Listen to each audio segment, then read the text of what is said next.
রামায়ণ উত্তরাকাণ্ড।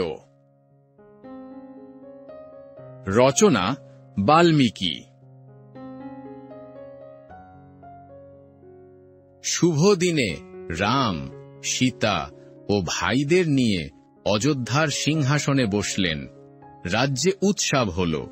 কিন্তু একদিন এক গুপ্তচর রামকে জানালো, প্রজাদের মধ্যে কেউ কেউ সীতা রাবণের ঘরে ছিলেন বলে অপবাদ দিচ্ছে। প্রজারঞ্জনের জন্য রাম তখন লক্ষ্মণকে দিয়ে অন্তঃসত্ত্বা সীতাকে বাল্মীকির আশ্রমের কাছে নির্বাসন দিলেন। বাল্মীকি মুনি সীতাকে তার আশ্রমে আশ্রয় দিলেন।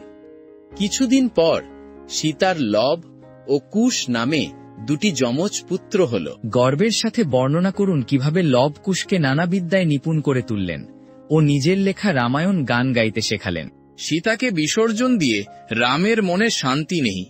তিনি অশ্বমেধ যজ্ঞ করলেন। যজ্ঞের ঘোড়া নানা দেশ ঘুরে বাল্মীকির আশ্রমের কাছে আসতেই লবকুশ তাকে আটকে রাখল। ফলে অশ্বের রক্ষী শত্রুঘ্ন, ভরত ও লক্ষ্মণের সঙ্গে লবকুশের ভীষণ যুদ্ধ হল। যুদ্ধে ভাইয়েরা এমনকি হনুমানও বন্দী হলেন। তখন বাল্মীকি মুনি মুমূর্ষু সবাইকে জল ছিটিয়ে বাঁচিয়ে তুললেন এবং লবকুশকে নিয়ে রামের সভায় উপস্থিত হলেন। বাল্মীকির আদেশে লবকুশ রামায়ণ গান গাইতে লাগল।